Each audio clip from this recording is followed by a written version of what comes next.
here we are. Here we are. This is the first time that we're doing the podcast, and got Banky. Hello, how y'all doing out there? And we've also got an incredible special guest joining us today, a young man by the name of Trey. How y'all doing? Travion Blount, nickname Trey. Yeah. Travion Blount. Yeah. If you Google your name, there's quite a bit that comes up in relation to what you've been through. Mm-hmm. You know, talk to us a little bit about that, just starting off. What's it like to know that, you know, a lot of people see what happened in your life? Mm-hmm. What's that like for you? Good. Yeah. It's good. I mean, obviously, a lot of awareness should be raised Raised. from your situation. Mm-hmm. A lot of exposure should be given to what you went through. And the reality is there's still people who have no idea who you are and what you've gone through. Mm-hmm. So with the hopes of Banky and I doing the podcast, having you as our first guest, hopefully we're going to be able to get even more exposure for what Trey's gone through. Absolutely. Trey, to me, is like a person that have overcome, tremendous odds. He's a 30-year-old man right now out here in the free world doing good. But once upon a time, he was a 15-year-old juvenile who got caught up in a situation and it changed his life forever. He ended up being sentenced to 6 life sentences, at Plus the age 118. of 15. Plus 118? Plus 118. Don't leave that out, because 118 years in itself is a extraordinary sentence even for a grown man. So to have 118 years as a juvenile on top of 6 life sentences is, to me, insane. But, he went through that. He overcame that. He out here in the free world now. There was a lot of things that happened in between that. And, Trey, tell him a little bit about that. Let him know, how it was when you first got that sentence and how it was when you first went under prison and, what your mindset was and how you was feeling. Chaos. Oh, I can imagine. Chaos, I mean, nobody can understand 6 life sentences plus 118 years. Like, it just, like I told you before when you asked me this bank, like, I never got that. You know what I'm saying? Like, it never sunk into me until I actually was free. That, you know what I'm saying, that I had that much time that I was never coming home. I never carried it like I was never coming home. Like, Bank, when you first met me, did you know I had that much time? No, I didn't. I didn't. I guess I was numb to that. You know what I'm saying? I was so young, it's just I ain't feel it. Yeah. I didn't feel it at all, I can remember when I first seen you, man. You looked so young and you were so small. And I asked somebody, I was like, man, who is that? I said, dude, look mad young. And they told me how young you was and this, that, and the third. And then they turned around and told me how much time you had. And it floored me. And I was like, I had to ask him to repeat that. I said, he got what? He said, man, he got like 6 life sentences or something. I was like, wow. So that was crazy. And I just remembered it just was in my head all day, because prior to that, I didn't even know nobody that had 6 life sentences. I knew dudes had 3, 4. I think I had even heard of somebody having 5, but I hadn't even heard of nobody having 6 life sentences. And I had only ran into one individual that was as young as you since I had been locked up. I had ran into a little younger dude they called Little Billy. When I was on Mecklenburg, they had him there at 16 years old, and he ended up doing like 20-something years before he got out as well. But, I want to jump in here real quick. And first of all, I want to say, Trey, it's a pleasure to get a chance to meet you on After Prison Show, my YouTube channel. I've spoken about your case because I was actually locked up with your co-defendant, a guy that snitched on you that would lead to you getting the amount of time that you did. Yes, sir. But one thing that I want to ask you is, who did you kill? Nobody. Nobody. Amazing. I barely even robbed anybody. You were part of a crime that involved 2 other people, you and 2 other people. 2 older people. And what happened? A robbery. A simple robbery. The way that it was portrayed in the news, through the newspaper, and again, if you Google this young man's name, there's quite a bit that comes up. You'll definitely see all that we're talking about here. But the way that it was portrayed, they said, you 3, you went up into a party. There was a guy that had some some weed in there, $25 worth of weed. He got pistol whipped. That's the crime right there. He got robbed of this weed. Mm-hmm. And you end up with 6 life sentences plus 100 and odd years. And your co-defendants end up with how much time? 10 and 13 years. You were 15 years old when you got arrested. You're going to trial, not even probably comprehending the fact that you're fighting for your life and your life is going to be snatched away from you. You know, who were these people in relation to you in your life? Were they friends of yours, like the childhood friends? Who would point the finger at you in the court? Point the finger at me. You know, what was that like seeing these guys testify against you in court? It hurt. You know, it hurt because of the simple fact that you taught me this. You know, you taught me this, and then you on top of that, you taught me not to tell. But they did that to you. They did that to me. You know, that would hurt. You know. Was there a sentencing guideline? Like, I guess, what was the plea deal that they came at you guys with? Do you remember that? Basically, life. Like, I mean, 50 years is not no. Oh, that's what it was. You know, something like 50 or something. Yeah. So the plea bargain was 50 years. That's life. Oh, that is life. That's life itself. Definitely. You know. That's life, most definitely, and it's life because of the laws had already changed. Mm-hmm. It was already, you know, the 85%. Mm-hmm. So new law. Yeah, the new law had already came in effect. So in essence, if you take 50 years is more than a life sentence. And a life sentence, you going up for parole and after 12 years. That's the old law. That's the old law. So under the new law, if you got 50 years, you ain't going up for parole. You're gonna do 40-something plus years. So that was insane in itself. 40-something years. So you talking about you doing 40-something years and you 15 years old. You talking about coming out already a elderly man. Yeah. Mm-hmm. You know, and that's if you survive. 40-something years. Yeah. Which we already know a day ain't guaranteed in prison. It's not. Not one day is guaranteed in prison. Man, there's so much that I want to talk about in relation to what you've gone through, and I hope that we're able to cover quite a bit of that in this first Banky and Joe podcast. Featuring Trey. Featuring Trey, the first one. You the one who's starting it all off, man. We couldn't have set the bar no higher than that. No. We got Trey in here, man. The infamous Trey with his huge case, man. But I'm so proud of him because, like I said, he's overcome all these obstacles that was placed in front of him. He's still young. He's only 30 years old. He has the rest of his life ahead of him. You know, he's a hard-working man. He's trouble-free. He got his life back on track, and he ain't even been out here a year yet. Yeah. You know. The anniversary's in the month. Is it really? In the month. Man, congratulations, Trey. Thank you. Look, before we go any further, let's talk about a couple of things. You've been out here for a year. You're 30 years old. You're working. You know, what kind of work do you do? Construction right now. I've been here a year, going on a year. You know, 4 different jobs already. You know, each one out in elevated, each one out in grew. Each one is better income. There you go. So I'm growing and learning at the same time, you know. But this was I always wanted to do. I know this is what I wanted to do, construction, you know. As a kid, everybody done that with uncles and friends, construction. So this is what I'm good at. So this is where I see myself at, you know.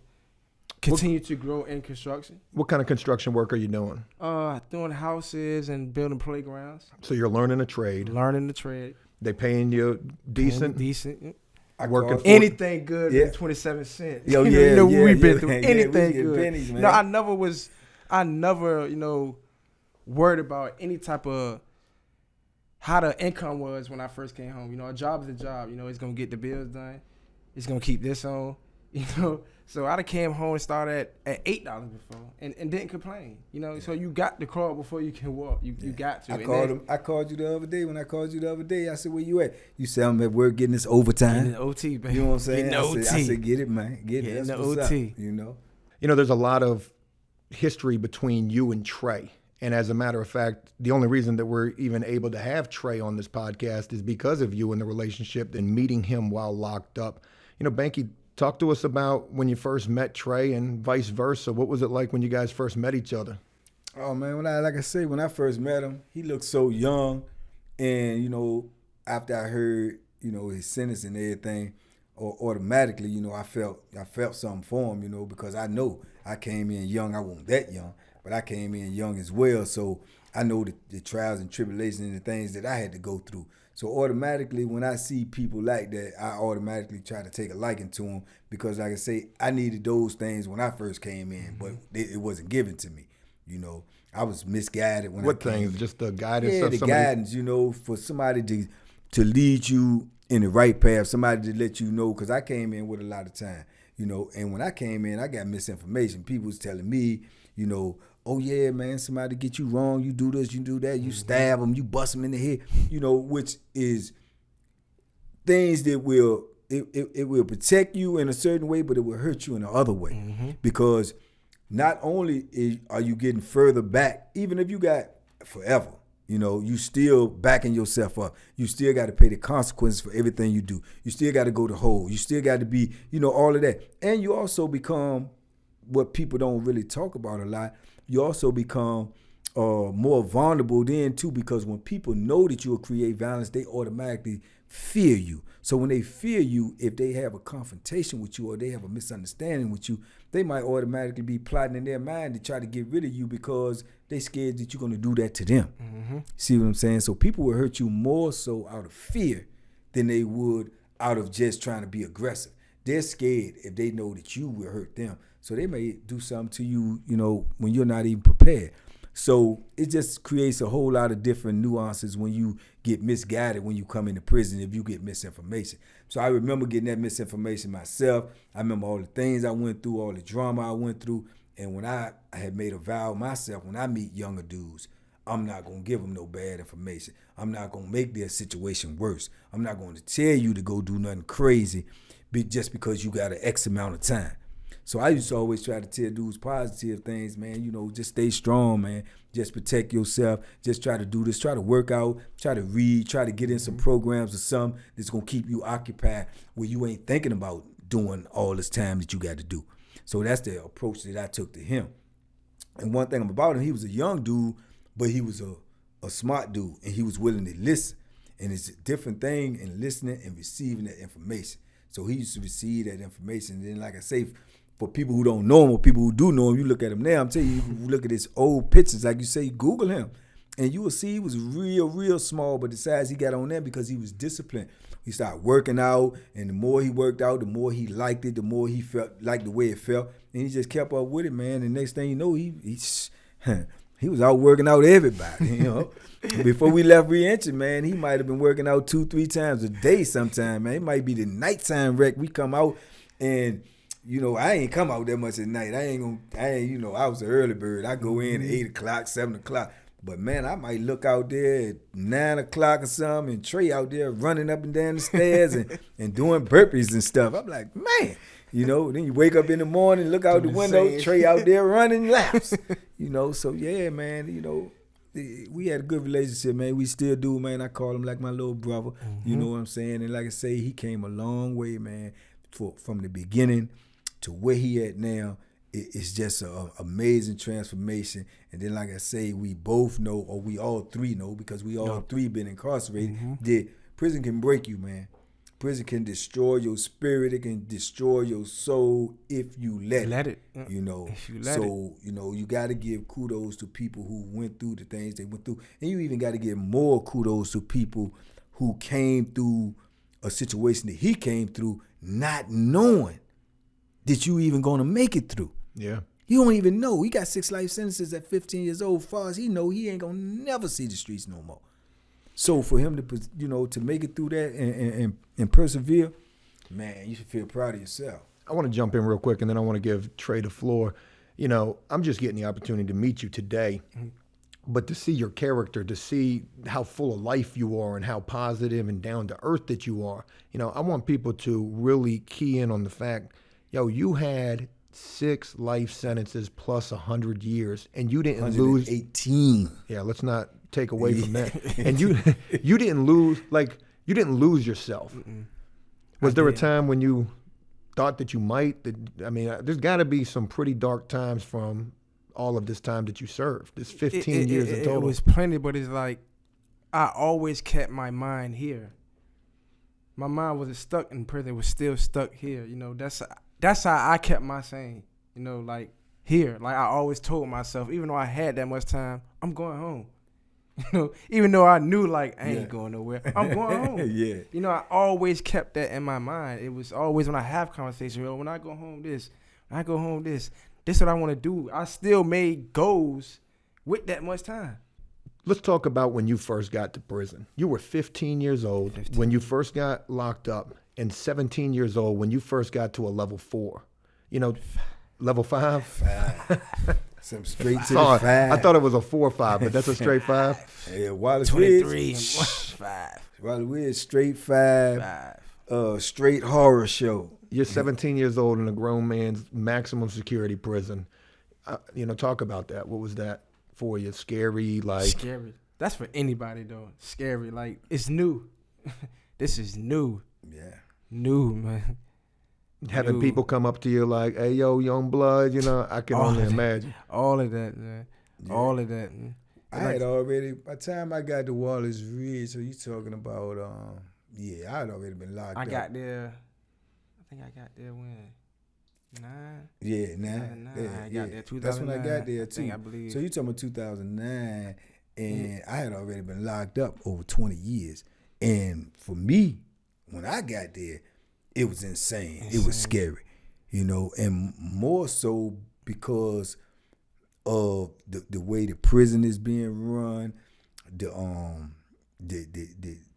police, the staff, you know, they shooting you up there, they putting the gun on you at will. They shoot you for stepping across the line. Yeah, line they shoot. Yeah, they put the dog on you after you get shot just to make sure that you don't get up. And then you had the gang up there. You had the officers. They was doing the gangs. They might make the gangs. They might tell the gangs that they don't like Joe, so they might tell the gangs that, man, Joe snitching on y'all. Go get him. We ain't gonna do nothing to y'all.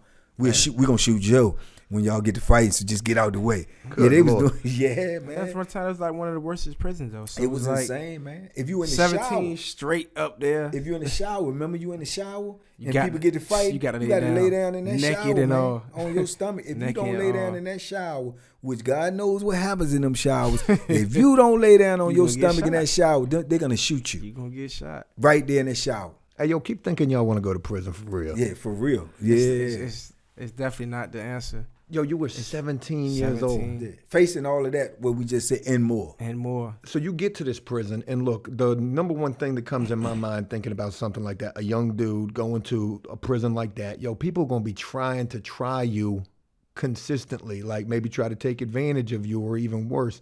You know, talk about was it like that Yeah, for you? of course. Of course. That's prison, period. Yeah. That's prison, period. I don't care who you are, how big and bad you think you are. You gonna get tried no matter what. So you get to this prison at 17 years old. Share some of these experiences with us, like what you went through as a juvenile at this maximum security prison. Like it's supposed to be. Like it's supposed to be. Young, thinking I'm an easy victim. You know, And dudes are coming up to you, trying to, hey, you know, I'm going to I'll look out for you or something like that. Did you have situations like that? Yeah, like Bank. Bank did that off the rip, you know, But he was a good dude. a good dude. Yeah. He told me like dudes try to take advantage of you more or less like because you green or they know you young or try to beat you for your money or come at you with game. Yeah, I had plenty of that, but I mean I had been down already, 3-4 years prior to I even got there. So it's like I always been put on point to look out for things like that. I never been taken advantage of, but it's been plenty of situations that I've been in without, somebody trying me. I used to be a part of something, so that brings drama. Right. You know what I'm saying? So I was never taken advantage of. It's just my choice of what I did in prison that led me to hold the long-term seg, So I don't know how much of that you're okay with sharing, but, it's a part of the case. Yeah. Y'all were gang members with the crime that was committed. I'm sure, to some degree that played into the sentence that was handed down to you. Did being this gang member help you? Like, I'm sure these dudes are approaching you when you're getting to prison. Like, did it help you? Did it protect you? It helped, but it also Brought the problems? was the reason I stayed in the thing that I stayed in prison, until I grew up, mature, and outthinking everybody else. You know that this is not it. So you came to the decision like, hey, look, I got to do something different because obviously this gang life just ain't going to be it. Working. Yeah. It's not working. And as soon as I did that, things Got automatically got better. Let me ask you this, and I think this is really important to mention. You know, your dudes who were in this gang with you were your co-defendants who snitched on you. That wasn't enough for you to say that this wasn't it for you. What was your rationale thinking, okay, well, these dudes snitched on me, but the other dudes, they're going to have my back. How did you cope with that? And, what was your thinking with that? Okay, well, these dudes were just fake. Yeah. Yeah. I did not let it spoil it for everybody else. I've been doing this since I was 11. So, right. That's going to come, so it's going to come. Like, it's been going on before my time. It's been going on for your time. It's going to come.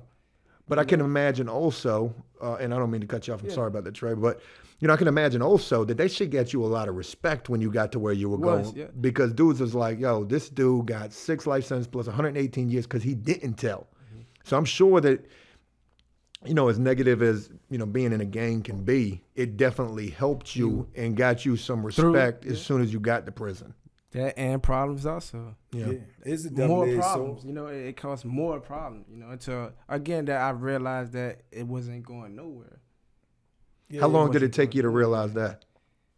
Until, I'm going to probably say, like, 2012. I think I was sitting in the hole, and it just, like, I never ended up in the hole for something over me. Never. It was never over me. It was always over somebody else's problems. So it's like, what am I doing? Like, and then my people at the time is out here fighting for me. So it's like, I'm still choosing, this over my family. And they are backing me out there right now. Like, so people seeing this like, okay, y'all fighting for him, but y'all don't really know what he's doing behind his wall. Like, so it's like, it's time to wake up. It's time to wake up. Banky, how long did y'all spend at Wallens Ridge together? What year you left? I left 14. The whole time. I left 14 too. You got there in 2009. You spent 5 years there. I left 14. Yeah. We got there. We left the same time. Yeah. I got there in 2009. I left in 2014, and then we ended up at River North together. I go to River North, and he ended up coming to River North as well. That's when I got my first part. Yeah. That's why I moved. That's when I seen him. Yo, I'm glad that you brought that up because I definitely want to talk about that. River North was a 4? Yeah, that was 5? a 4. Yeah, it was a 4. It was a warehouse. Yeah, a warehouse. A literal warehouse. They were bringing prisoners in from Pennsylvania at that prison? Yeah, they just opened it. It opened it up. We was the first ones going there. It had literally been sitting there, they said, for years, unused. And they couldn't open it and they up. couldn't open it, and they just opened it. But if you actually go inside it, it's the first and only prison that I ever been in that I think it was intended to be a warehouse. Material, like everything's been a warehouse. No windows in it at all. You cannot look outside at all. And it's the only, yes, it is. It's the only cell I ever been into that has the toilet at the back of the cell.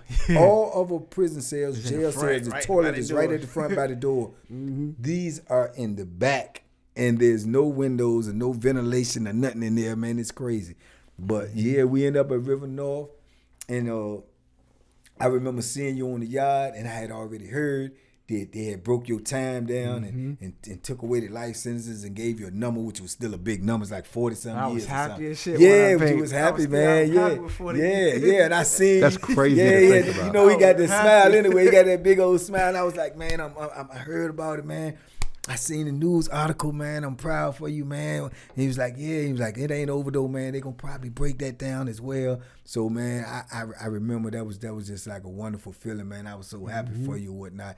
But to back up a little bit, what you was saying a little while ago about when you was in the hole and you came to that change of mind in your thinking that you was going to, do something that was different because what you seen, what you was doing was hurting your family. See, that right there, the name of that period is called maturity. Mm-hmm. See what I'm saying? You came to a point in your life where you realized that what you was doing was not beneficial to what you was trying to do. Mm-hmm. So that's when you became an independent thinker. See, that's when you stopped letting people think for you and you started thinking for yourself. And when you started thinking for yourself, then things in your life start to manifest. Good things you know what I'm start saying? coming. Yeah, it started to manifest Good for you. things start coming, man. Let me jump in here real quick because I want to say this. You mentioned 2014, you're at River North. This is when you get your first pardon, basically. Yeah. Yep.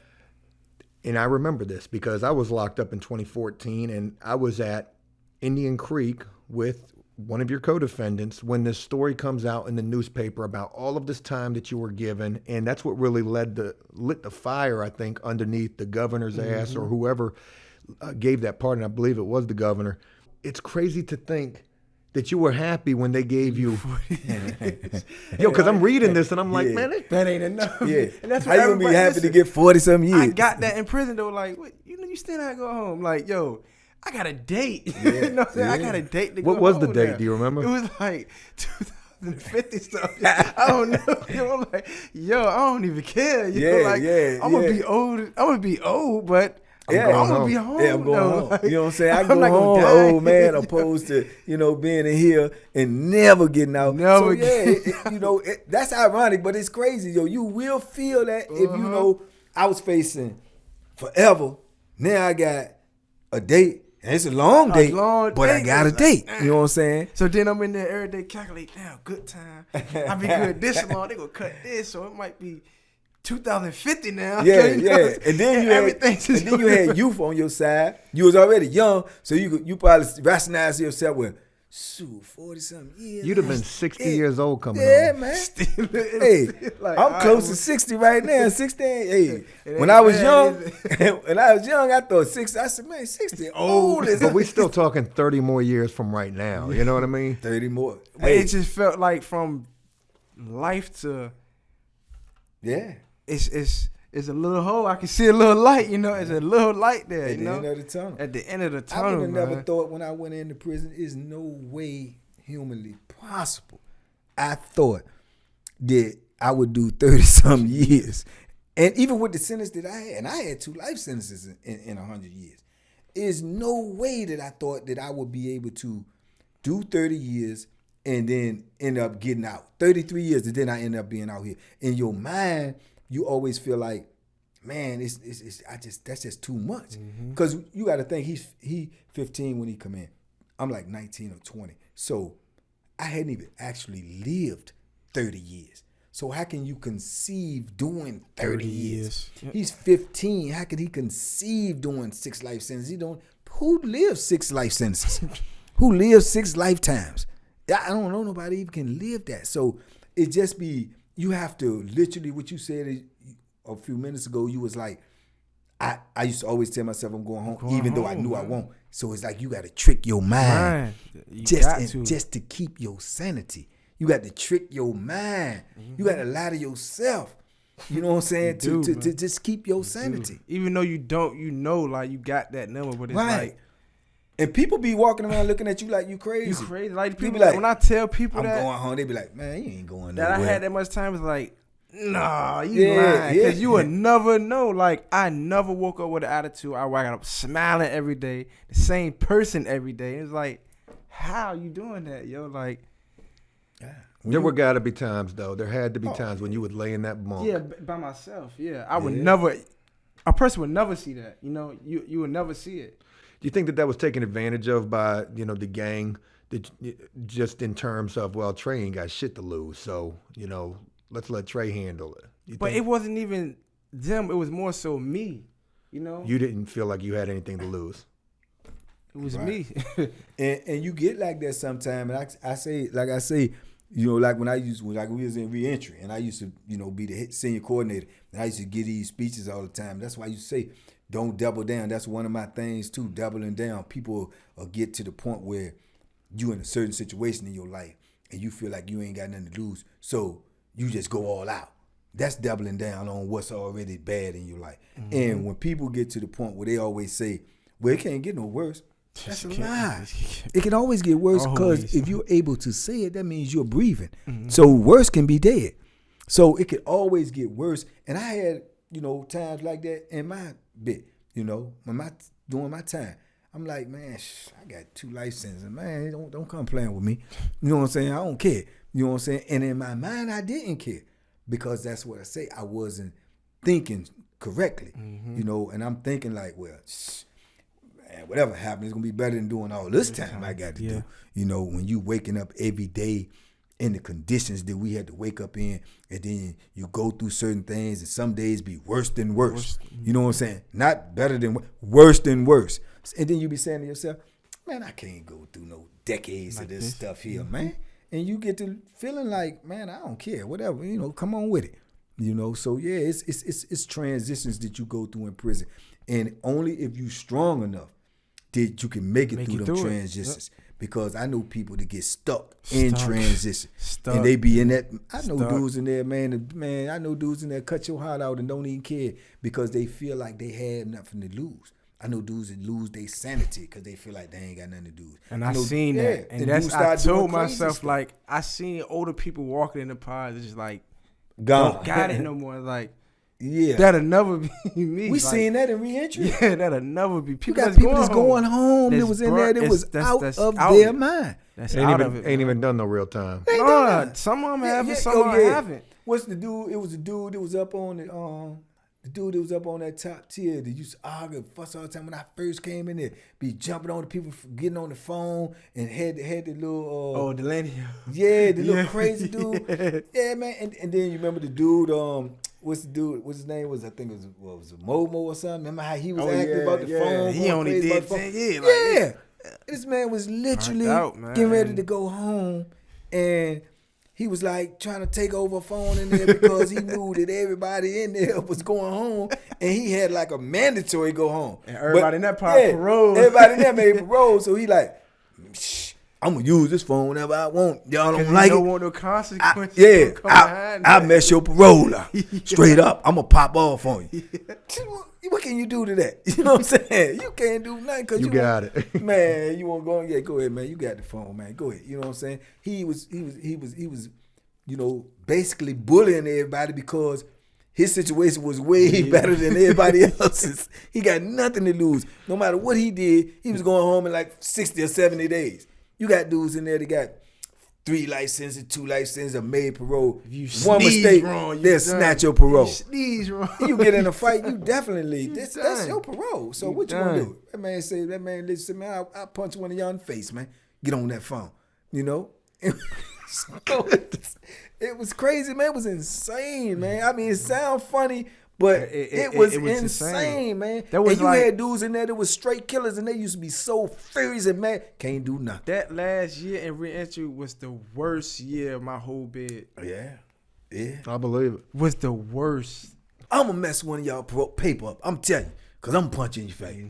I said, man, this cat is insane, man. He out here. I seen him. Oh, he on the street? I seen him. He on the street. Oh, yeah. Walking around with that shit bag. He still got that bag. And he had a shit bag, Joe, talking that crazy stuff like that. I said, man, this dude is out of his mind. And was serious, too. Get loud in the pod. Yeah. I told him, I made a minute. No, I said, stay away from him. Damn right. Boom. He told me, though, he said, he pulled up on me. He was like, yeah, OJ, I know you, man. You know what I'm saying? I ain't going to disrespect you, man. I know some of y'all here. He said, man, but man, I just got to do what I got to do, man. But these dudes, man, most of these dudes, man, I don't, you know, I'm like. Banky, you know how many times did it calm me down when we was in reentry? Oh, yeah. It's almost a few times I told Joe that, man, Trey get mad too and get in there, get the filming and stuff. I had to look at him, go talk to him. I said, look, man. Look, you got bigger things, man. Don't let none of it. Then they lock us down for stuff. He be wanting to work out so bad. He can't get out there to work out. He mad. He film. I can look at it. You know, he light skinned. I can see it on his face. He's sitting over there. Man, they keep on doing all that. I said, Trey, man, calm down, man. Calm down, man. You know, let's talk about, we've gone so far, but let's key in on this first pardon that you get. How does this come about? And you know, just tell us the story in relation to how this first pardon comes to be. It just came out of nowhere to me. Like, my lawyer just told me like 2 months before he did, like, look, I'm going to try this. Since the court's ignoring us, you know, ignoring the law for real. And what was that he tried probably going to the media, and then this thing is. Yeah, this one didn't even hit this one wasn't as big as the second one, like, because it was so short notice how he was doing it. Like, we're going to try this. We're going to do an article, and put a part in it. And everything just happened like that. You know, it wasn't as big. Was it the first governor? I mean, not the first, but we got Ralph Northam now. It was like Terry McAuliffe or somebody like that. McAuliffe did the one that just happened. It was who was the one before him? There was another governor before him that gave you. McAuliffe's the one that actually let set you me free. You know. So whoever was before him, and I can't remember who that was. I can't remember neither. But he's the one that gave you the 40 years. He's the one that gave me the 40 years. And, you know, one thing to mention, obviously, was, you know, there were lawyers who were working on your case pretty much throughout the entire time that you were locked up. Is that right? Mm-hmm. There was also a law that was passed, wasn't there, Banky? You were telling me about this law. It was a law. I'm trying to think of this lawyer's name now, man. Brian something. Brian Stevenson. Yep. Brian Stevenson, old brain still work. Brian Stevenson, in case y'all don't know who that is, that's a famous lawyer.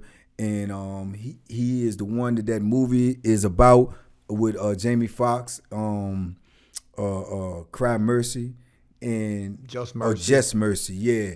And he got the law changed that was that in effect says that it's unconstitutional to give someone under the age of 18 a sentence that exceeds their life expectancy.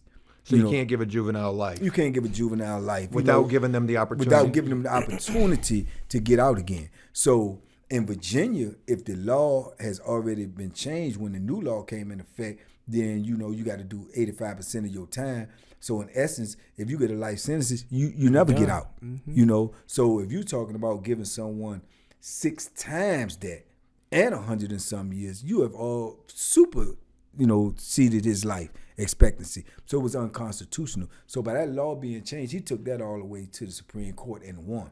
So when that law got changed, it opened the door for anybody who was sentenced to that amount of time that was under that age, that fell in that age bracket. So that opened the door for his lawyers to be able to put those lawsuits in. But it was still a fight. Pardons in. Yeah, it's Virginia always a wasn't fight. respecting it. And everybody knows that Virginia too. just was not respecting it, and they still didn't. Like we had to go beyond courts to get this done. Like, yeah, that's one of the old sayings. They used the excuse that what's that called, the jury action parole. Right. I was under jury action parole, which means you can go up at parole at 65 years old. Yeah, the old. It's not a guarantee that you're going to get that. They say in geriatric parole in Virginia is some of the lowest approval rate in the country. You know what I'm saying? They barely ever even give them parole, and these people are already considered senior citizens, and a lot of them have did 30 plus years. What are they going to do? You know what I'm saying? But they won't let them out. I know some dudes that's in there now that's trying to make geriatric parole, and I know my old cellie, Jerry, he's actually did 40 years, and he's still waiting to make regular parole and geriatric parole. You know, they might think about it like, well, what is this person going to do in society? They're 65 years old or older. You know, maybe it's best to leave them locked up. Just playing devil's advocate right there and saying what they're thinking.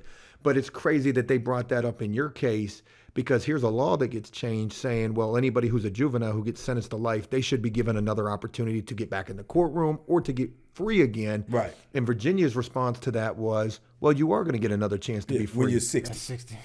When you're 60. Now you and that's not guaranteed. But you have an opportunity at 60. That's insane. I didn't even know that much. I didn't even know that they did that to you. Yeah, that's what the court. That's why we kept getting denied in the courts. Oh no, he do got parole. He got jury action parole. Yeah. And then it's an old saying which is extremely true, that one of the hardest things in the legal system, the justice system, to accomplish is to get out or to undo a sentence.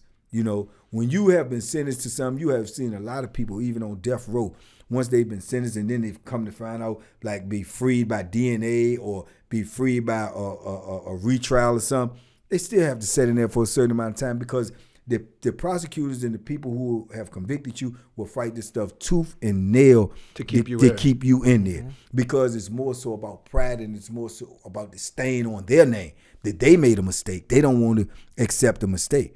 Now, if all these, think about the people who went on death row and was executed and later found out that they did not do it. Who pays for that? Nobody.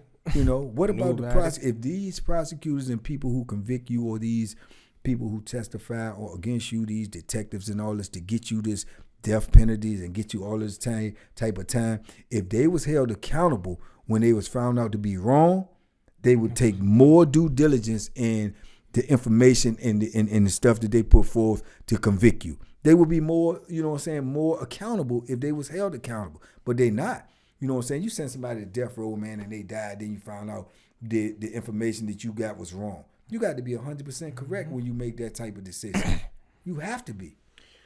You know, I want to keep moving forward, but I want to go back for a second. You know, I just don't understand how they come at the three of you, you and your two co-defendants, with a plea deal. The two co-defendants take the plea deal, point the finger at you in the courtroom, and the plea deal is for, you know, maybe like under 15 years or whatever it was. Or, I mean, you said 50 years, but because they testified, they got 10 and 13. Well, mine would have been the same thing if I would have took that deal. And you would, everybody would have just been pointing the fingers. Yeah, but that's something that I'm still a firm believer on. You know what I'm saying? I'm a firm believer on that. If I'd been taught this, and I still think it's right if I did something not to go run my mouth and say, you know what I'm saying? Like, that's not going to be me, period. Right. You get what I'm saying? So it's just not, you know, like. The reason I was going back to that was, you know, where the hell does the judge come up with the sentencing? Because he's the one that handed down this sentence for you. Mm-hmm. They get 10, 13, you get 6 life. Plus 118. Like, where does it? Is that to make an example? Like, it's got to be. It had to be. It got to be because when you look at it, where is that justice at? This guy, it's the same case. He. This is what he was known for. The judge that sentenced you. That's what he's known for. Still on the bench right now? I don't get is that he was under an investigation for this prior to me going up to get my sentence. Like, he was already under investigation. Is he still a judge now? Nah. But see, that's right. What judge sentenced you? Griffin. Yeah, I remember Griffin from Norfolk. He had a reputation time. You know, like oil him up Griffin or. Yep. But you got to ask yourself this, and when people look at things, you got to ask yourself this is the bigger question.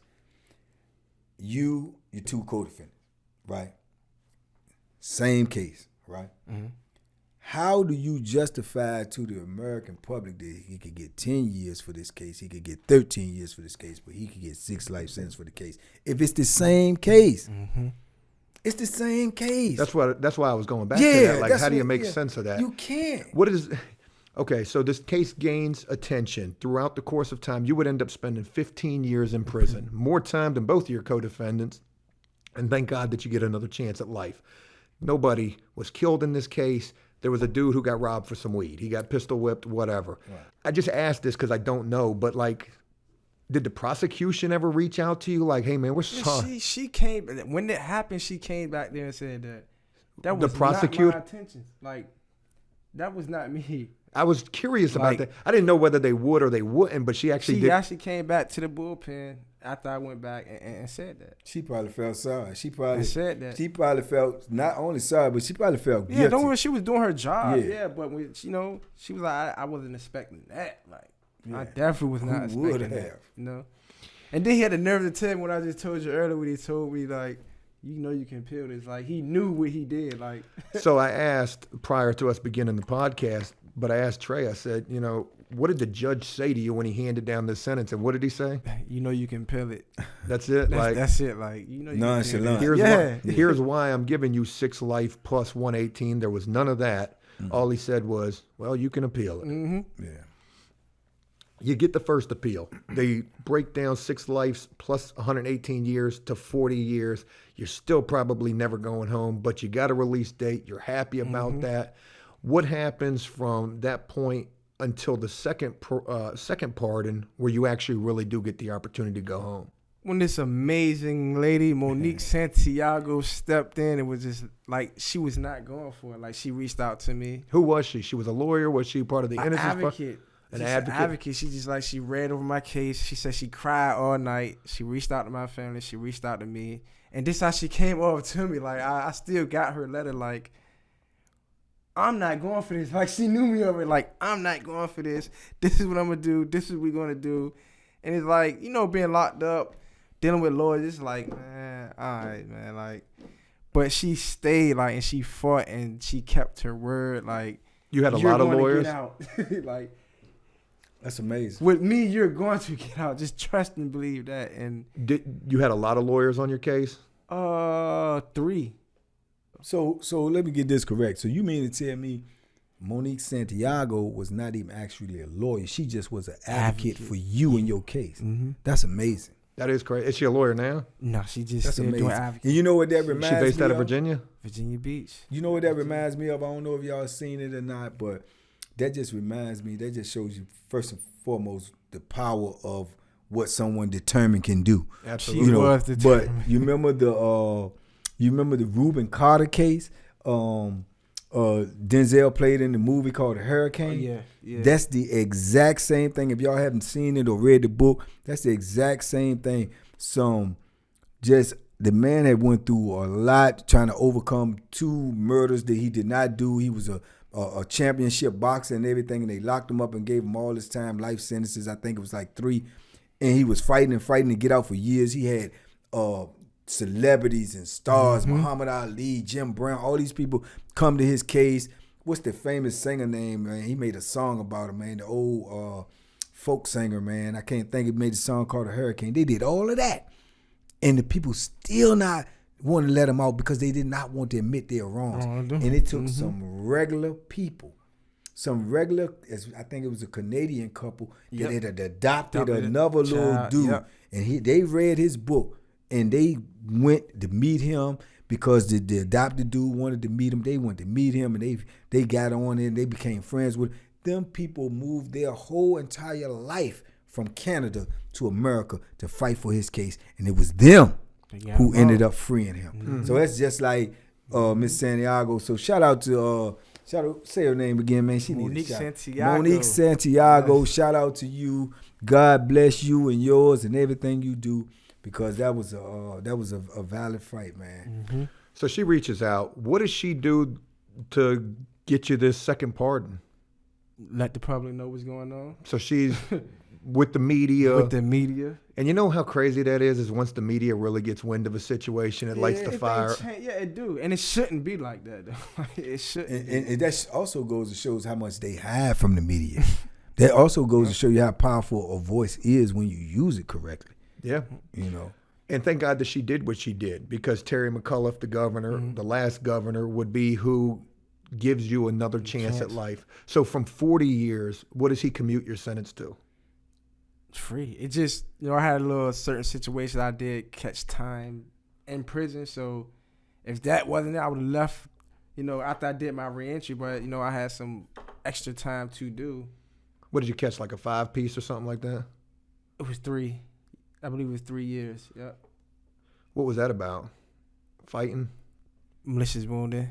I just mentioned it because, again, here you were doing 6 life sentences. You never thought that you were going home. You're fighting for your life, and there's got to be times when your life doesn't even matter to you. So, I mean, that's an understandable thing to happen in the situation that you were in. You end up getting the second part, and they commute your time, and one of the stipulations for that is you got to do a year in reentry. Mm-hmm. Now, Banky's told me about this year in reentry that you've had or that you did, and your reentry was different than everybody's. Why was it different, and what did you have to do that was so different? Complete everything. They wanted to make sure I was ready for this. Being I was locked up so young, that they would make sure I covered everything. All the classes. All the resources I needed to make sure I made it here. So you had to do everything for a change and everything. Yeah. We had to take every class that we took, but he had to be in there for twice as long as everybody else. It's a 5-month course, and he had to be in there for 12 months. So he is the longest. You might get the record in history for the longest person to do a reentry program.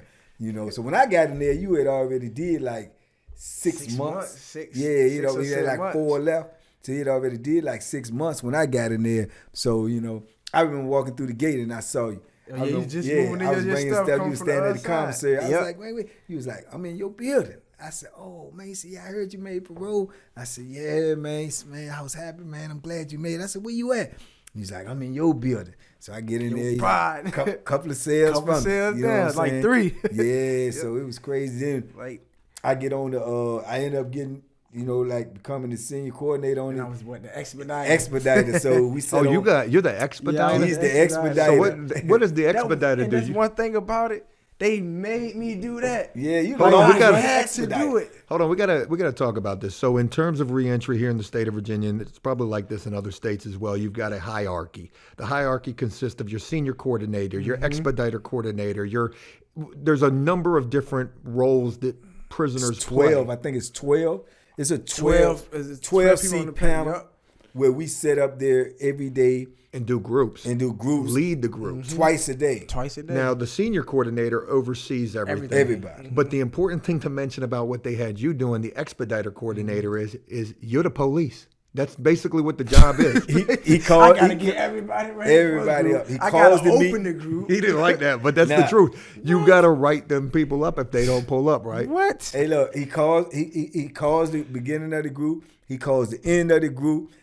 So yeah, he I gotta expedite. open all that up. You remember what you had to say? Do you remember what you had to say? 10 minutes before the group. 10 minutes. Everybody mauling around, walking around, everything. And the expediter always a bad 10 dude, 'cause minutes niggas- before group. My fault. Yeah. You might be chilling, playing chess on the phone. As soon as everybody's here, 10 minutes for group, man, shut up. Yeah. I'm like, yo, it's my job. we gotta bro. I do it. got to do it. Bro.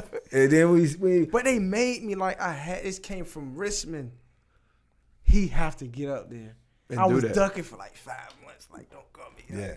Don't. I'm hoping like somebody just came in, could take the spot. He do it for 5 months. He'll do it for 2 by time. Then I'm about to slide out the door. Yeah. They put me in that office.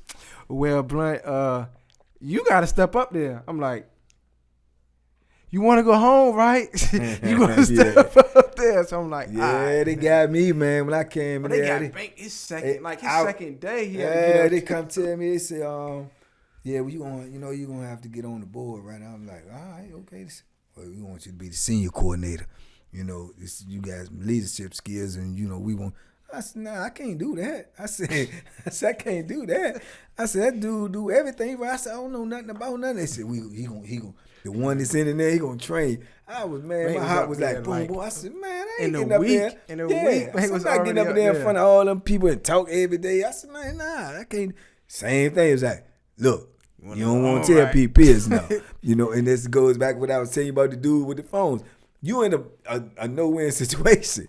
It ain't like you can refuse. Ain't like you can get no trouble. So, man, I was in there, man, the whole night. I got anxiety. I'm like, man, because this dude got to get up there.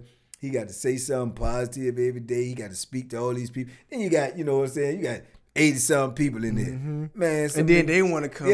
Yeah, they want to sit back and it's like cracking jokes. And they like, yeah, you got to deal with all that from the crowd. He don't know what he talking about. You need to hurry up, Man, come on, man. We gotta trying to do go all outside, that. man. And I'm standing up here holding up everything. And I'm like, so I'm looking and I'm surveying all these people, especially when I first started. I'm looking, I'm hearing somebody say this, and I'm beaming dead on. Man, who's saying this? Who's saying that? I'm like, man, But you can't do nothing. Can't do nothing. So can't do nothing. yeah, it was an experience, man. But like I say, those things, when you look at it in hindsight, though, it gave you discipline. It gave you structure. Yep. And it made you be able to, where you got to contain yourself.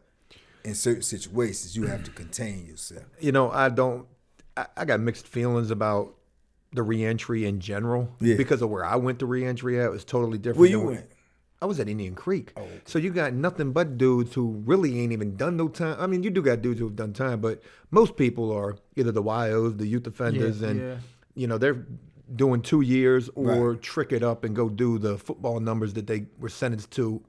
They got like an option, or that's something new that they started doing was sentencing young people to the youth offender program, which could have been beneficial to you. Mm-hmm. Had they done your situation differently, instead of giving you 6 life sentences plus 118 years, they could have held that over your head and said, well, that's what we're going to give you if you don't do the youth offender program, which is what I was seeing take place quite a bit throughout the 7 years that I served. But where I was at, dudes really didn't take that stuff seriously. And I think that that's what leads to, my mixed feelings on it. But when I look at situations like you, with the amount of time that you had, and Banky, you had life sentences as well, they put you guys in these positions that you were in to teach you like people skills. Oh, yeah. You got to learn how to deal with uncomfortable situations, because when you get out, it's going to be nothing but an And uncomfortable they used situation. to say that. They used to say, well, how you going to react if somebody cut you off on the street? How you going to react if somebody bump into you in the grocery store? You know? But it really did teach you the patience, basically. Yeah. It teaches you that, because I've been in them situations already. It's like, Yeah. you know what you just did? But I never said nothing, but the look is like. Yeah. Do you get people that recognize you out here like, hey, ain't you? Plenty everywhere I go. Do they really? Everywhere I go. That's good. I'm glad that they do. Everywhere I Because if go. they didn't, I'd be like, man, that's crazy that don't nobody know what you've been through. Free food. Oh, Coffee going on the way to work. Oh, yeah, that's good. Yeah, it's That's really? good. Yeah. I remember strolling down when I first started messing with the computer and stuff, and I was strolling down, and I seen the article when you had first got out, and the news people was all there and stuff, and I'm saying to myself, I was right there. I was there. I was looking out the window. You know, when he left, I'm looking out the window. You know what I'm saying? And all the cameras were there. All the in the cameras, the news people. Yep. And I saw the interview online. I seen it when the news people was talking about your case and talking about you coming home. And I saw y'all in the parking lot and everything. And I'm waiting. I'm gonna be out there in like 30 days. So I you know what I'm saying? But I can remember watching that on video. And I can remember where I was looking out the window when you left that morning. I'm like, man, what Trey at? I want to see you straight. Because that's how it was when people leave, man. Remember Everybody me out and you the standing window. in the You window? got a big We used to- window. man, Everybody before looking out both the of us window. had left, we used to be looking out that window in the It's morning. about to be us. That's about to be us. It's That's about about to to be us. You know, Trey, let's talk about that specifically right there. Your release date. You know, walk us through that day, how that was for you. Wake up the morning, you're in prison, but you know you're getting ready to go It was home. still like unreal. It's like. Did It you? didn't come until I walked out the door. Like, even when I'm sitting in the bullpen with my clothes, my family brought my clothes, like, I'm still in prison. Like, Did you know the news was going to be there and everything? yeah, I knew. So I the knew. family had told you, hey, look, you know, it's going to be a crowd. We already knew that already. Like, I remember that my morning, though. release You date was, got out there. We knew they was gonna be there. I remember you was running to that phone. You was getting nervous Yeah, then. because I got surprised. Like, because it wasn't a for sure that I was going home on the day that I came. That was a plan, but I didn't know. yeah. You know, P. Pierce P- came to work yeah. sick. Shout out to You know P. what I'm saying? Pierce, too, Yeah. man. P. Pierce She is the definitely did. Like, lady I'm who sitting run there. the reentry We in had our Greensville. group early. She called it like 2:30. Yeah. Like, And she get surprised. that certificate, and I'm like, I ain't get mine, man. I was sitting there like, man, if she gonna talk, I ain't trying to hurt because I ain't get my certificate to Yeah. go home.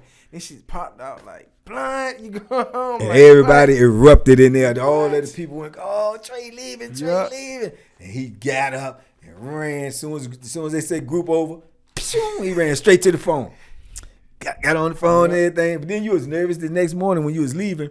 You was nervous then because you was waiting. You was like, man, where they people Yeah, at? like, Where when they people they at? came and got us late. I'm Yeah, like, he went and man. jumped because normally there's a routine when people leave. They probably gone by like 7:30, 8:30, We something in like that. Like 9. He in there like 9. He nervous. I said, "Come there, Trey, you leave." They waiting for the news to get there. That's Yeah, probably what they you was know what doing. I'm I'm there saying? sweating. Man, it was. Hey, look, I know that feeling too. That's probably, man. It wasn't real till I actually. Yeah, it's walked probably the most out that door. magnificent feeling of all when you right there. Because especially like for me, because I had seen it for decades. People leaving, taking that walk to leaving. Like, where he going? You Home, know, he going home. They make you look twice. You be like, home. Oh, that guy lucky. You know what I'm saying? That's how you literally feel. I used to feel like that all the time. You know, you see somebody walking with their bag, someone, oh, he getting transferred. And somebody say, you know, oh, you keep on walking. Then somebody say, where you going? Oh, he going home.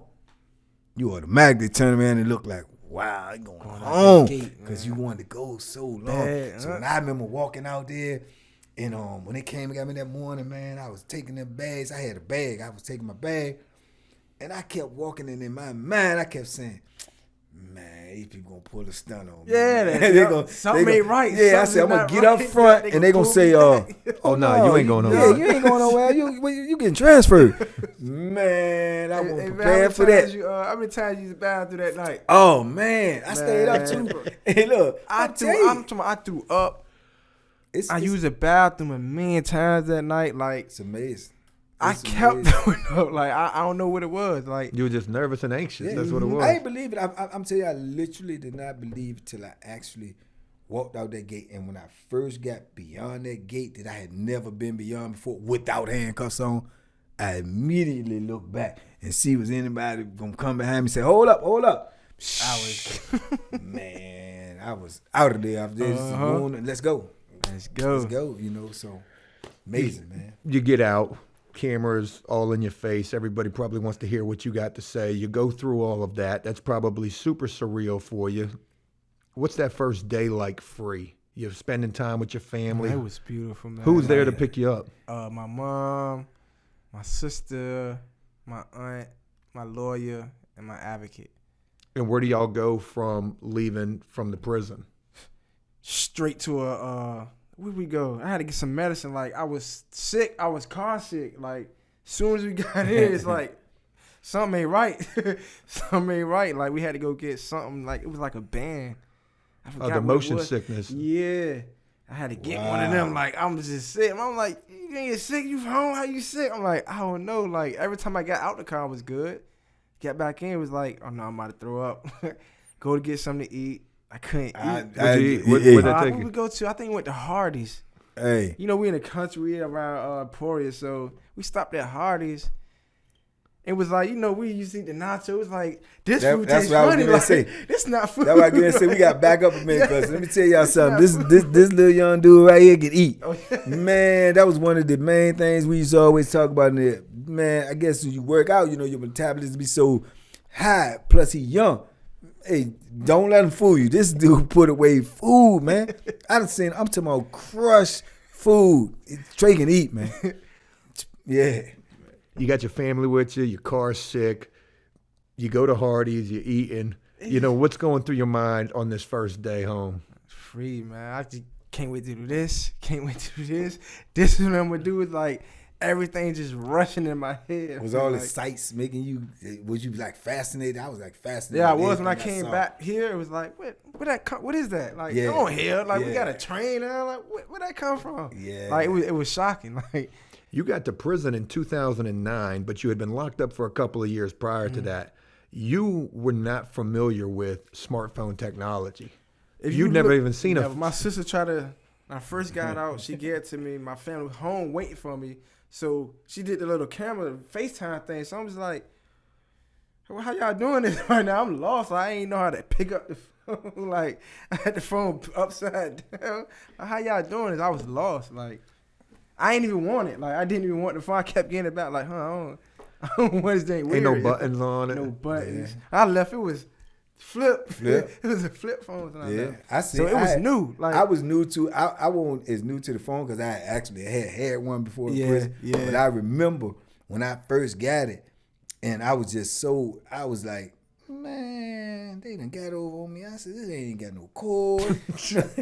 I said, man, and then when I opened the bag and I see the cord, I said, oh, okay. So I thought I had to plug the cord in and plug it in the wall for it to work. Right. So I plugged the cord in, I plugged it up in the wall, and I'm up in the cell, I'm hiding, you know, you say, I done covered my door. So I'm like, this jump still don't work. That give me a broke phone. I want my money back, you know, and I can't get it to work at all. And I messed with it for literally about an hour. I said, man, they done got over on me. So I'm furious.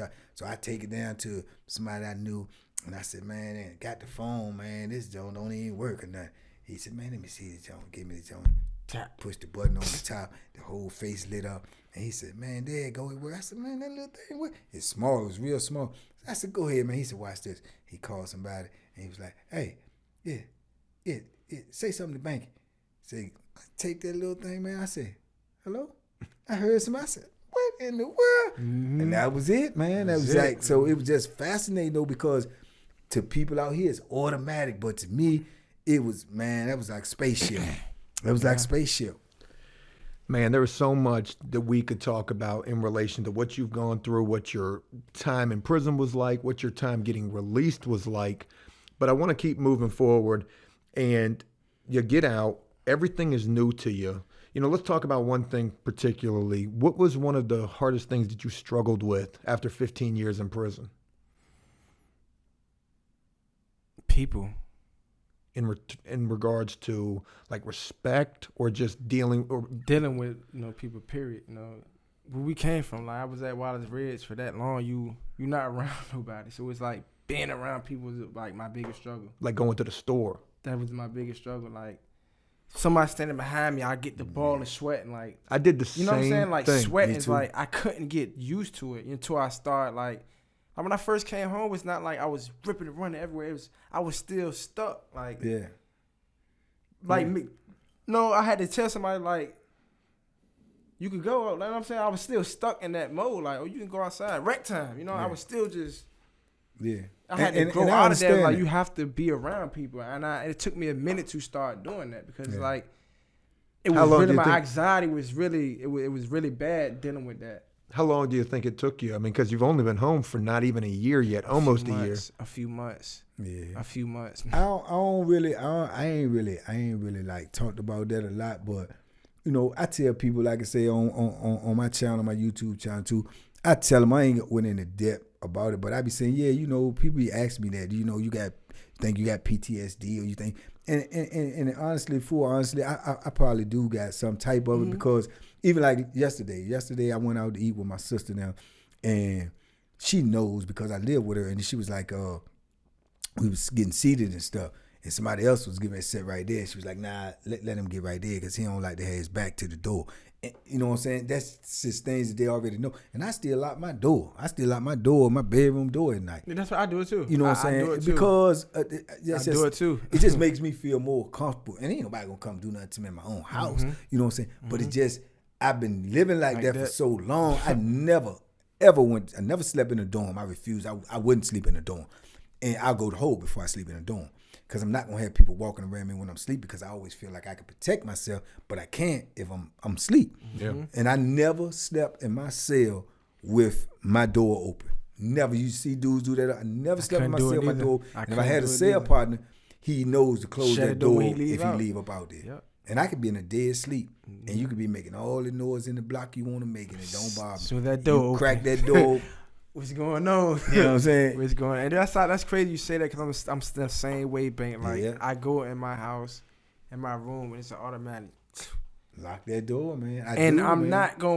I can be falling asleep, and it's not locked. I'm going to get up and go lock that door before I go. I know I got to break out of that type of stuff, even with the back to the joint. I know I do, but right now, it just make me feel a little bit more comfortable. And you got to think, I ain't been out here a year neither. He been out here like about 20, 30 days more than me. You know, that is an interesting point to bring up right there. Yeah, you know, and I've been locked up for twice as long as him. So, man, it's deep, man. It's deep, you know, because when you live a certain way, and I tell my people that all the time, when you live a certain way for so long, it ain't like you could just snap out of it like that, what I'm saying? Man. We say, well, a lot of them, a couple people in my family normally say, I would say, well, that's how I'm used to doing. I was locked up. And that's, well, you ain't locked up no more. Okay, well, but it's not easy to just not. But you can't take that out of me. You can't take 10 months and let that supersede 33 years. You know, it took me 33 years living like this to create these habits. You know what I'm saying? And it's going to take longer than 10 months for me to break these habits, you know. And but we do, though. But we do. Yeah, like we will. I have a problem, like, even with communicating, you know, like, you know, we're so in prison, it's like you got to be aggressive. It's like having conversations, like, why you got to be like that, you know, because it's all we like that all the time. Right, like, I get that a lot too. Like, why just you being, chill, why why aggressive like that? Because it just sounds like that in your speech. But it's not. And you know, even sometimes, like I say, I do lives and stuff like that, or I'll be talking and I might get some comments and say, you know, but and my whole platform is positivity, but they might say, well, you talking loud or you talking aggressive, you know, but I'm not. It's just the way that I speak. And I just speak in a way that I want people to understand me, because when you in there, that's the last thing you want is misunderstanding. Yeah. You know, you want to be clear about everything that you're saying. But yeah, man, that's a lot. I think that's a topic within itself, Joe, about how, you know, PTSD from prison is real. You know, it's definitely real. You know, I want to throw something into that as well. I only did 7 years, but the exact same thing that you mentioned, coming home and dealing with people, and you as well, Banky. When I came home, I went into Walmart and I almost had a panic attack. Like, there was just so many people. I felt like I didn't belong. Yeah. I'm in a cold sweat. I share that with you because I can relate to that. But I had an opportunity a year or two ago to be featured in the Washington Post for, you know, what I've done since being home. And they were asking me about things that I struggle with coming home. And I mentioned the PTSD thing. I said, you know, I kind of feel like to a certain degree I got PTSD. You experience so much chaos in a situation like prison, and when you go through it for as long as you did, you know, it is real. And the folks from the newspaper were like, well, we're not going to call it PTSD because you haven't been clinically diagnosed with it. Yo, that shit is real. It's real. And they ain't going to call it that because they ain't been through that. And another thing, I'm going to correct you on this. Don't say that. I be telling people that a lot too lately. Don't say I only did 7 years. 7 years is 7 years out of your life. You know, you look at what you've done since you've been out in less than 7 years. So you should look at what you've done in less than 7 years you've been out versus the 7 years that was taken away from you, and ask yourself, what could you have accomplished? I needed what I went through. Yeah. I did what I did, and I needed what I went through. I think, and I feel like in my particular case, I was sentenced very fairly. I didn't snitch. I was my own person who got caught with drugs and a gun, and I got mandatory minimum time. My sentence was 7.5 years. I did 6 months and 6 years and 10 months on that. Yeah. And I lost good time throughout that as well. So I feel like my sentence was just for the crime that I committed. Right. Even though people say, damn, Joe, you got caught with a quarter ounce, you know, like whatever. They don't understand, but I see what other people get sentenced to. Like, yo, my shit was fair compared to what a lot of other people get. And it may have been fair, and we're not speaking on the terms of fairness or not. We're speaking on the terms of just doing the time. 7 years. Yeah, you know what I'm saying? Whenever people have given up any amount of time out of your life, be it was just or be it wasn't just, that's a major loss. Mm-hmm. Because it's like I always say about it, you're giving away something, you know, by fault of your own or no fault of your own, but you're giving away something that you don't even know what you got left. It's not even guaranteed. It's not guaranteed. You don't even know what you got left. And look at a person like me in my situation. You know what I'm saying? I'm 54. I done gave away 33 years of my life. Who's to say I got 33 years left?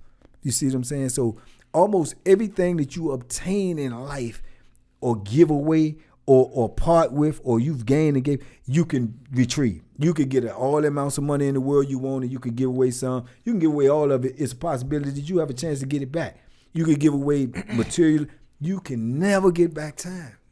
So when you give it away, man, it got to be for something or to something.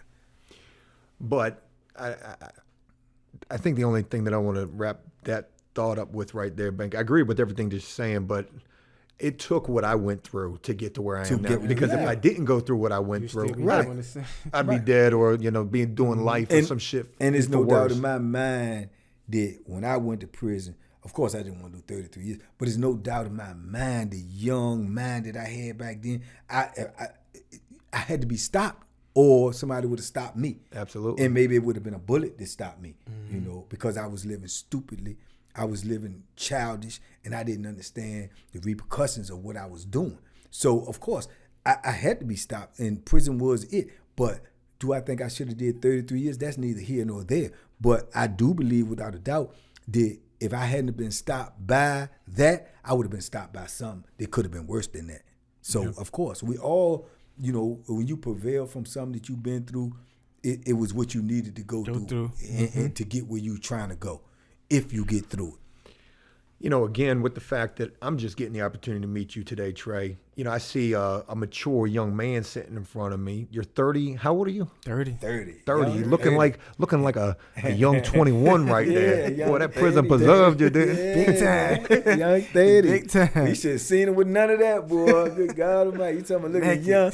Oh, man, I remember you got so mad when you was in there when they was like, tell them you got the groom. You got to shave all that shit. Like, you had a grooming profile? Yeah, you got to take that down a little bit. You got to take that down. I was just coming in. Yeah, he's talking, man, I just grew this me all the time. I ain't trying to shave this stuff off, man. I was like, man, so you got to shave that stuff down. But he said, I ain't trying to shave. He was mad as on the way to shave that stuff down.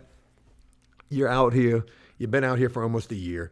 You've been working, going from one job to another, but in a positive way, you know, going forward. How long were you home before you started working?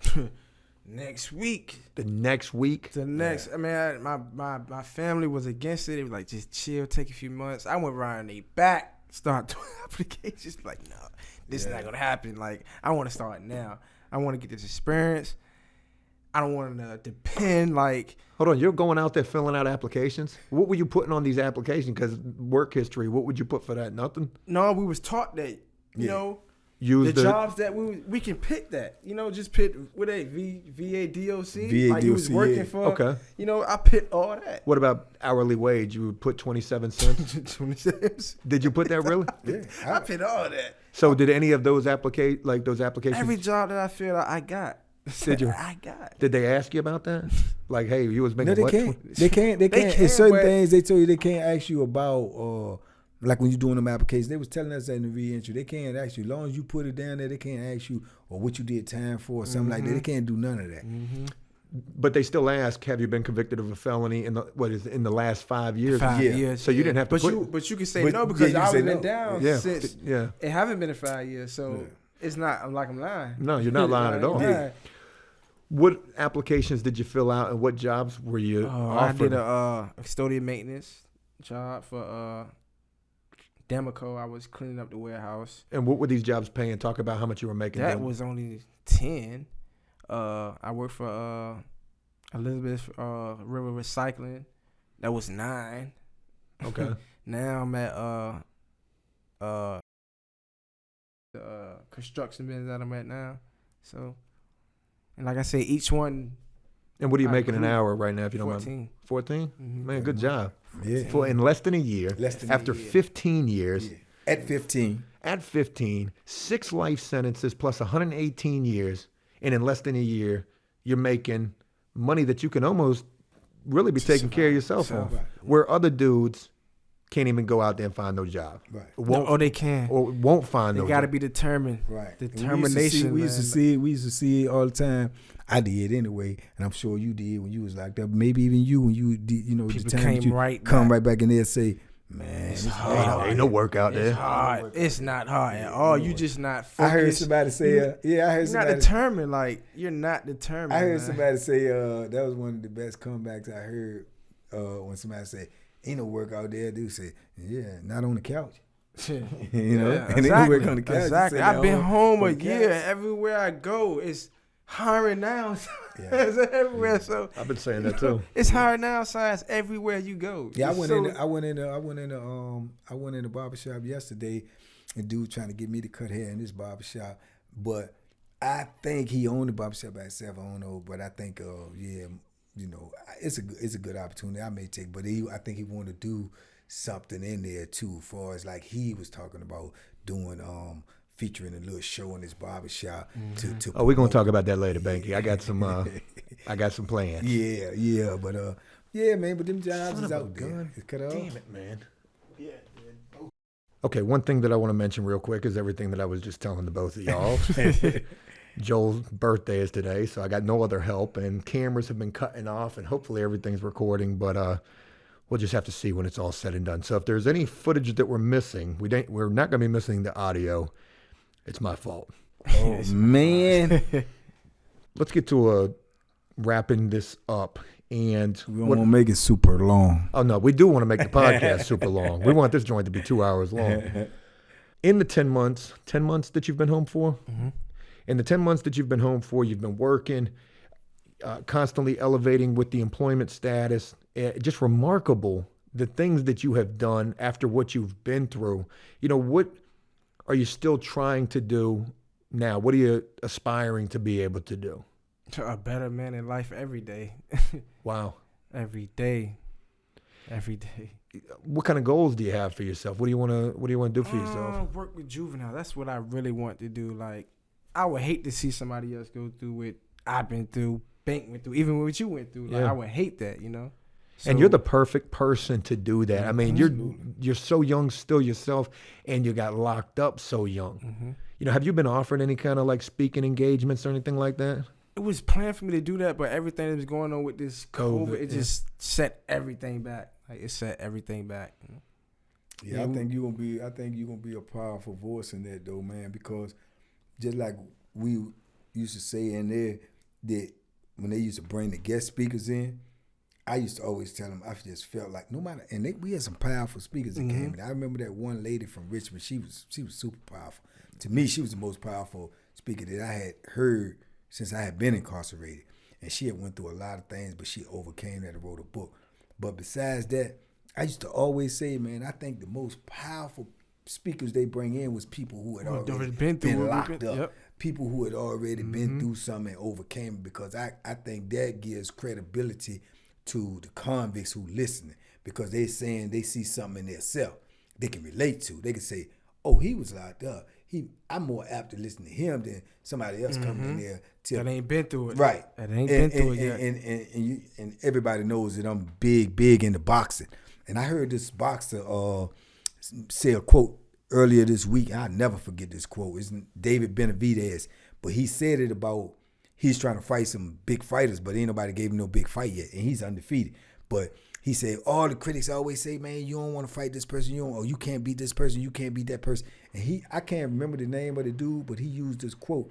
And he said, yeah, it's amazing how many people will have an opinion about a life that they never lived. And I think that is a profound statement, and I just, sit back and meditated on that. And that's crazy, because most people would talk so much and in such authority about something they never been through. Everybody else. Everybody else. When they ain't looking at themselves. You know what I'm saying? And it's crazy. So that's how it is, That's why I think you'll be a powerful voice, because these young kids will say, oh, he did this at 15. Oh, he was involved with this. Oh, he was involved with that. Oh, his life could have been over. But instead of being over, you overcame. You know what I'm saying? So that's powerful in itself, man. What's your license situation like? Got that. You got your driver's license?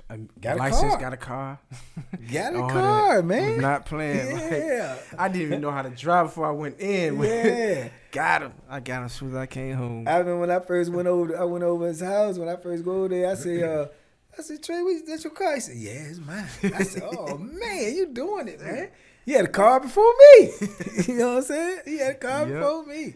Yeah, you probably had your license before me. I did that. I'm talking about immediately. Like, I got fail? On top of it. Did you fail? One time. Yeah, you failed I your missed one driving? question. The whole test. One question. I can't lie, man. I took it the first time.